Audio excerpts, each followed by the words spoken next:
Welcome back, and now we're taking you to town to see how your shopping is going on and how you're dealing with your customer service. And our man is in town to check it out. So please stay tuned and take a good watch. Okay, so we'll be bringing you that later on, and then we've taken a look at the agriculture sector at the moment, and as and when we have the feed, we'll let you into how that shopping activities is going on in town. In 2008, the government of Ghana introduced a Fertilizer Subsidy Program, and it has been running since then. But of course, with every kind of program that has been introduced, there has been challenges along the way, and you have to sit back and analyze and take the right measures to be able to do everything right. So then, I have a gentleman, Mr. John Nkaw. He is a program officer at St. Ghana and a lead researcher on this beautiful project, research that he's done, making fertilizer subsidy helpful to smallholder farmers. Mr. Nkaw, you're welcome. Thank you very much, and good morning to your cherished listeners. Yes, so I sort of give a brief background to this research that you have undertaken. You may want to expatiate on that a little bit. Thank you very much. You rightly noted that in 2008, government began the process of implementing what we call the Fertilizer Subsidy Program.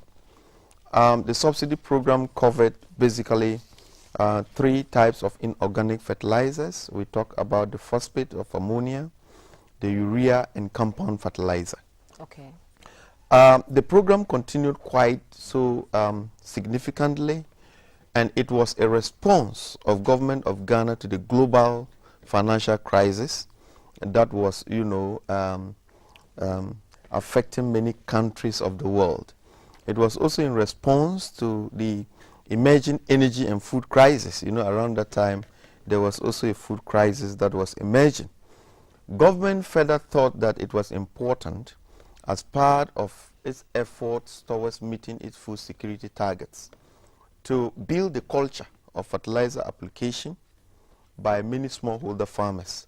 And so the METASIP plan, which is the medium sector plan of the agriculture sector, does set a target to reach 50 kilograms of fertilizer application per hectare. And that was a significant move in the history of Ghana in trying to promote food security. Great. So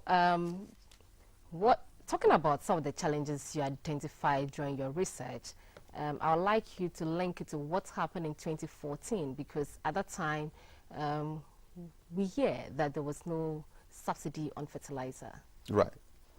That is a good point. And so in the implementation of the subsidy program, a number of challenges confronted the system.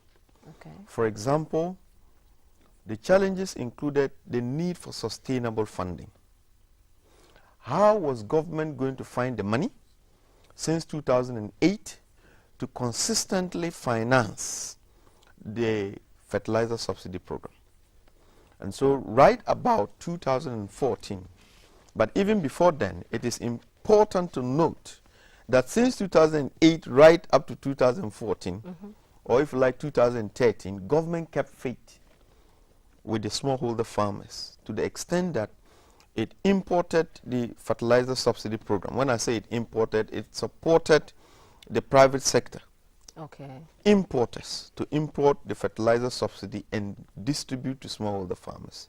So for example, in 2008, we had about 43,176 metric tons that was imported into the Ghanaian agriculture sector. The tonnage increased consistently. Right about 2013, government allocated 180,000 metric tons in the budget, for which it intended to allocate to what? Smallholder farmers. And so if you look at the trend, you see the resolve of government to try and keep the policy afloat. Okay. But in 2014, yes, that is where we had some challenge. If I say we, I mean the government. Okay. The government had a challenge in trying to finance the subsidy program, and therefore it couldn't import or implement the fertilizer subsidy program. Okay. That was a significant turning point, because for most of the research areas that we have gone into, our sampled areas, most of the farmers indicated that it drastically affected their yield. And where it affects the yield, it means farmers had to make some sacrifices. Yes. They needed to cut back on their land acreage. Because, for example, if you were buying 3 bags of compound fertilizer in a village like Demali in Tolong district, and now there was no subsidy and you needed to buy fertilizer from the marketplace at commercial rates, it meant that it was difficult. Expensive. And so they cut back. It affected productivity. It affected their income levels. Okay. But what is the state now? In 2015, have we seen any improvements, or we are still unable to supply subsidy? Yeah, that's a good point. In going forward, in 2015, government realized the mishaps that its inability to implement the fertilizer subsidy brought to smallholder farmers. And therefore, in 2015, it allocated, or it estimated to import, or it estimated to distribute 180 metric tons of fertilizer to smallholder farmers. But as we speak now, we have, our data indicates that government is currently doing about 90,000 metric tons. In other words, it's doing about half of what it budgeted. Okay. It said it would do. All right. And definitely it's still counting. So we are yet to establish the full flow of the subsidy around February next year. Okay. Another challenge that has been characterized with the subsidy program has been that the farmers, especially the smallholder farmers, are unable to access the subsidized fertilizers. It gets lost within middlemen and all that. In your recommendations and your findings, what have you actually seen concerning this? Yeah, that is a key point of this research area. But before we get there, I just want to indicate that if you do a trend analysis of the subsidy program, the rate of subsidy has been declining over the years. So, for example, as I said earlier, in 2008, the rate of subsidy was 50%. As we speak today, it has come down to 21%. Okay. So what that means is that over the years, the price of fertilizer has been increasing in terms of the subsidized fertilizer. Okay. And that definitely has implications on access. So, for example, a farmer that used to be able to buy 6 bags of fertilizer, subsidized fertilizer, because currently the subsidized fertilizer is doing in the marketplace, compound fertilizer is 89 Ghana cedis. So if you look at where it rose in 2008, it was 26 Ghana cedis. In 2015, we are talking of 89 Ghana cedis. And that's so about there 4 is times the cost. That's about 4 times the cost. Thank you very much. So that definitely has implication on access. So in terms of access problems generally, one of the critical issues has to do with what we call the supply chain.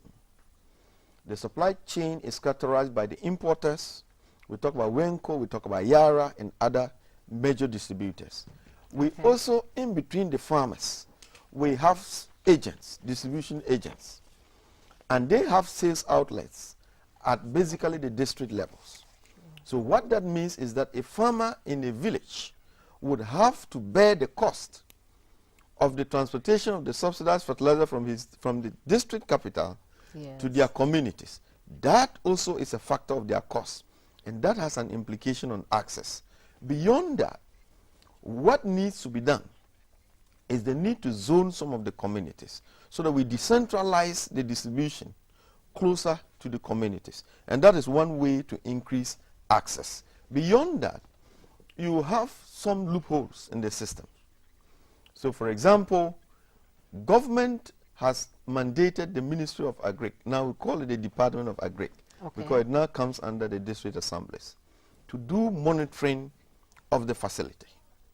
But there again, there are challenges in terms of resourcing, the schedule officers and the agriculture extension officers to be able to monitor the private sector to implement the subsidy program effectively. Okay. And so there are complaints of smallholder farmers. You rush to the distribution center or the agent, you see fertilizer packed in the shop, and then they tell you that, oh, we rather regret because the subsidy fertilizer is all gone. Not available. Yes. So with all these findings that you have made, what are some of the recommendations that you have so we can help, get the full benefits of the subsidy program? Yes. In terms of the recommendations, they are not far-fetched. We recognize that in addressing most of the challenges that we found, i.e. accessibility challenges, i.e. creating enabling environment, supporting AEAs to be able to train farmers on agronomic practices. These were the challenges, and therefore we recommend that as a first step in addressing the distribution challenges, government should work with the private sector in a manner that it will open more distribution outlets, closer to the smallholder farmers, closer to the communities, so that farmers can have the full realization of the benefits of the subsidy program, which indeed farmers have testified that is more beneficial, because some of them said, look, young man, in this our village, we lived in thatch houses. But when government introduced the fertilizer subsidy program, we were able to provide corrugated aluminum roofing sheets for our houses. And we have good accommodation.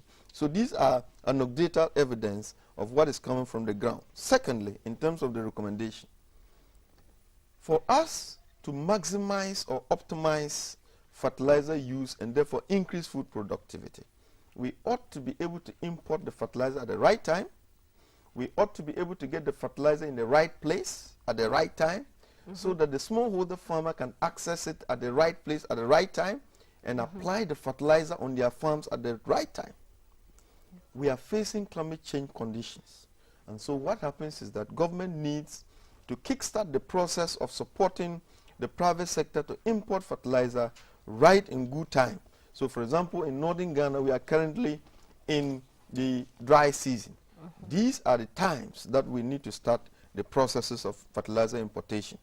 Thirdly, in promoting subsidized fertilizer use in the country, government need to find sustainable financing mechanisms for the sector. Because it's solely borne by governments currently. The Absolutely. The fertilizer subsidy program is solely borne by government. And so we need to be innovative in finding the money to be able to do so, more especially because government has signed up to the Maputo Declaration that mandates countries to at least invest at least 10% of their gross domestic product on the agriculture. And I know this is a huge, research. We may not be able to see, get to every part of it, but we have been able to get some recommendations so far. And we commend you for the great work done. But then, is there any final words you would like to share with us? Yes, I have final words, more especially for the donors. CARE Denmark is funding this project.